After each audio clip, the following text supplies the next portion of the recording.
Huggy es muy seguro que sea actualmente uno de los rostros del terror independiente más importantes de la época, incluso llegando a ser la cara y mascota principal de la desarrolladora de Poppy Playtime, Mob Entertainment. Sin embargo, a pesar de ser enormemente querido entre los fans y siendo personalmente mi experimento favorito, no es ni por lejos el monstruo más importante en el juego. Sin embargo, esto no significa que no haya una historia detrás de él. Es por eso que en el video de hoy, y gracias a toda la información que tenemos de él a través de los capítulos, spin-offs, RGs y VHS, que decidimos abrir el bestiario Playtime para conversar un poquito más sobre uno de nuestros experimentos favoritos. Sin nada más que decir, recuerden las dos normas principales: no alimenten a nuestros experimentos y por supuesto no se acerquen al cristal. Ya teniendo eso en cuenta, sean bienvenidos al bestiario Playtime.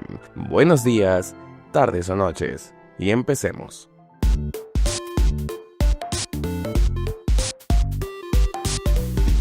Personalmente siento que no hace falta darle introducción a un personaje tan querido y emblemático entre los fans de Poppy Playtime, pero con el afán de mantener el orden, Huggy Wuggy se ha convertido fácilmente en el rostro principal de Mob Entertainment y Poppy Playtime como franquicia, gracias al tremendísimo diseño de personaje detrás de él. Sus colores vivos, gran sonrisa y carisma convirtieron a Huggy en el más querido por la comunidad. Es un personaje que nos ha acompañado desde el primer capítulo, apareciendo por primera vez en el tráiler del juego y a su vez dentro del capítulo debut A Tight Squeeze. A partir de este momento y luego de su viral pero trágica persecución dentro de los ductos de ventilación, Huggy quedó bien incrustado dentro de la mente de la comunidad, sobre todo por sus constantes menciones a través de los capítulos, como por ejemplo los mini Huggys del Waka Wuggy del capítulo 2 y la cinta en la que se habla brevemente de él. En el capítulo 3, aunque no tuvo una aparición directa, sí que podemos decir que se le hizo referencia a través de la secuencia de pesadilla de Nightmare Huggy, pero su regreso glorioso lo vimos directamente a través del capítulo 4 y 5, donde este regresaba lleno de odio y resentimiento contra Player, tras la caída que marcaría aparentemente su final. ¿Y cómo podemos olvidarnos de sus constantes apariciones a través de algunos spin-offs de Poppy Playtime, como el más emblemático Project Playtime, donde sirve como uno de los 3 killers disponibles, siendo de los más fáciles y básicos de usar y jugar. También hizo acto de aparición en Poppy Playtime Forever, el spin-off de Roblox, e igualmente participó como hasta momento de subido este video dentro de la colaboración de Fortnite, teniendo un skin, un baile y hasta un mapa creado para este juego que profundizaba mucho más en su historia.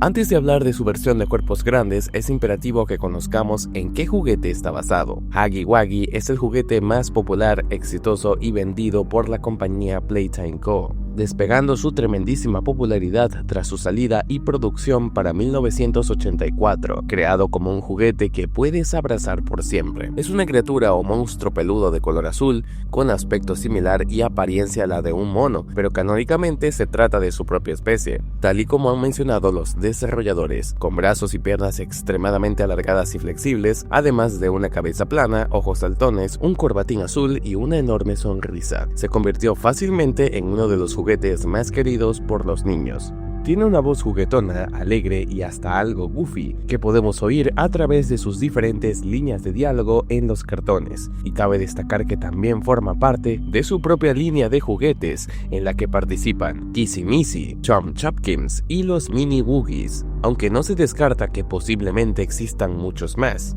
Gracias a su tremendísima popularidad, Huggy ha sido visto en multitud de lugares, ya sea bien a través de decoraciones en la fábrica, cientos de peluches por casi todo el lugar, y como no, hablar de la enorme estatua que podemos encontrar en la entrada de Playtime. Pero esta misteriosa estatua oculta un enorme misterio, y para eso debemos de conocer sus orígenes como experimento.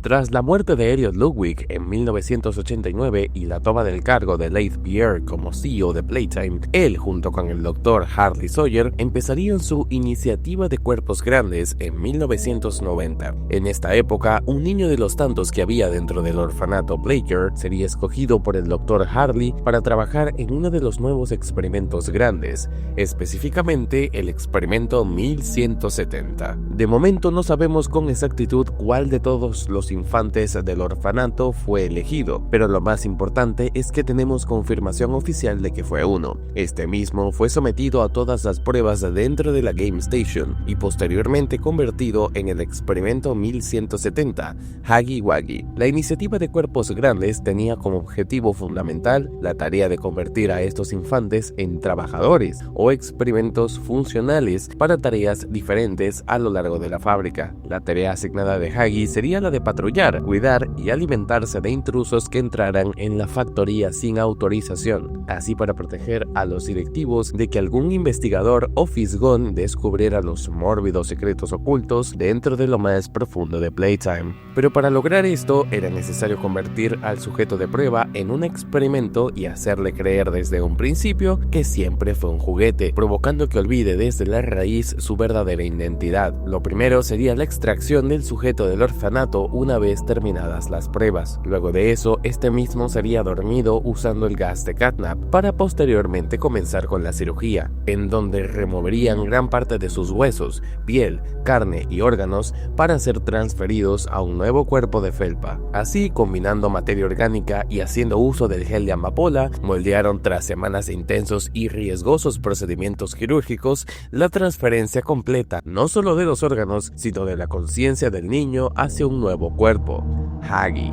Luego de la operación, el niño despertaría confundido, sin saber en dónde estaba, y habiendo perdido por completo la habilidad de poder hablar, ya que su nuevo cuerpo no tenía esa capacidad, pero sí podía comer. Huggy, ahora con un collar electrificado, tendría que seguir órdenes y aprender a usar su cuerpo en intensas pruebas dirigidas por la doctora Gracie, quien asistía a él y a diferentes experimentos por medio de un programa educativo en el que le enseñarían a cómo aprender a utilizar sus nuevas manos de velcro. Al fallar una de las pruebas, Huggy sería electrocutado de manera violenta para así condicionarlos lentamente a ser obedientes. Cabe destacar que este proceso era altamente doloroso y obviamente provocaba descargas eléctricas traumantes que agravaban la ira del sujeto. Aunque no está confirmado del todo, se sabe que Huggy era probablemente cuando niño uno que con facilidad podía frustrarse o enojarse bajo situaciones de estrés. Esto provocaba que Huggy, al sentirse estresado o demasiado frustrado, pudiera responder con hostilidad no solo a trabajadores, sino a todo tipo de personal científico. Por ende, era necesario controlar esas actitudes desde muy joven. Fue así como, tras tanto aprendizaje, Huggy era enviado una y otra vez a las cámaras de acondicionamiento, donde se le fue obligado a hacerle creer que siempre fue un juguete, hasta que empezó a creerlo. Sin embargo, esto no calmaba su actitud hostil. No fue sino hasta que surgió el experimento 1172 que esta actitud suya logró ser calmada. Por algún motivo, la aparición de Kissy lograba controlar los impulsos agresivos de 1170. En una de las pruebas, Huggy, cansado después de ser sedado, electrocutado y obligado a hacer cosas que no quería, empezó a responder con violencia al personal, destruyendo un enorme pasillo de las instalaciones y devorando vivo a un especialista. No se sabe después qué pasó, pero probablemente fue contenido, electrocutado y las pruebas con él volvieron a realizarse. Luego de eso, la actitud de Huggy cambió radicalmente. Parecía ser mucho más dócil, comportándose muy obediente para los científicos y directivos, hasta su envío a la entrada de la fábrica, donde pasaría horas y horas parado en una misma posición como si fuera una estatua, dándole la bienvenida a los visitantes y sirviendo como un experimento que trabajaba de día como símbolo, pero de noche era el sistema de seguridad de la factoría. Luego de eso, la historia detrás de Huggy se mantuvo relativamente normal, salvo algunas excepciones. Sucedieron varias cosas destacables y algunos inconvenientes que alarmaron muchísimo a la fábrica. En marzo de 1991, Rowan Stoll, un empleado de la fábrica, notó que los ojos de Huggy le perseguían cuando los visitantes lo veían por un tiempo prolongado. Esto le hizo creer a Rowan que habían instalado cámaras dentro de los ojos de Huggy para espiar a los empleados, cuando en realidad se trataba de los propios ojos de Huggy que estaban viéndolo, pacientemente buscando el momento oportuno para cazarlo, pero nunca lo hizo. En junio 18 de 1992, Huggy logró escapar de la fábrica cerca de las 10 de la noche, a través de un punto ciego en las cámaras de seguridad, por un conducto de ventilación. Hagi corrió por el bosque tratando de escapar de la fábrica, inseguro de a dónde debía ir. El equipo de seguridad desplegó la alerta máxima y varios empleados desplegaron vehículos para intentar contener al gigante, incluso chocando contra uno de los camiones a alta velocidad, lo que provocó la ruptura de los vidrios del mismo. Se reportó que 5 empleados murieron mientras que otros 6 desaparecieron, presumiblemente siendo devorados por Hagi, además de un venado que también fue cazado por Hagi para ser comido. En 1993, Hagi también se presume pudo participar en los acontecimientos del teatro, siendo incluido como parte de los cuerpos grandes. Es bastante probable que se haya dado fuga dentro del teatro, alimentándose de varias personas que estuvieron ahí ese día. Y finalmente, el 8 de agosto de 1995, luego de 2 años de aparente calma, Hagi participaría en The Hour of Joy, siendo de los primeros monstruos en rebelarse y atacar a todos los empleados, civiles y personal dentro de la fábrica para concretar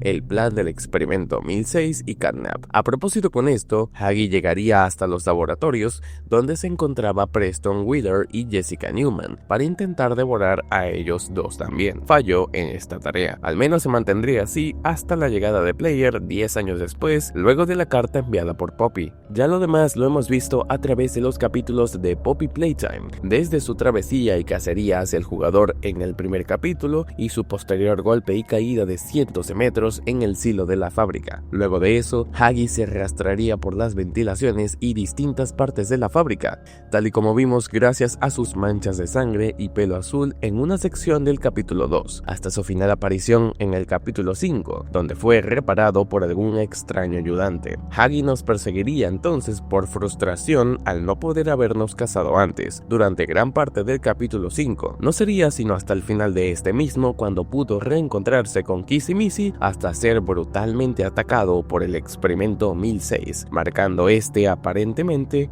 su final. Y bueno, visitantes, esta es toda la información relevante acerca del experimento 1170. Antes de despedirme de esta cinta, quería saludar por supuesto a nuestros monstruos del canal.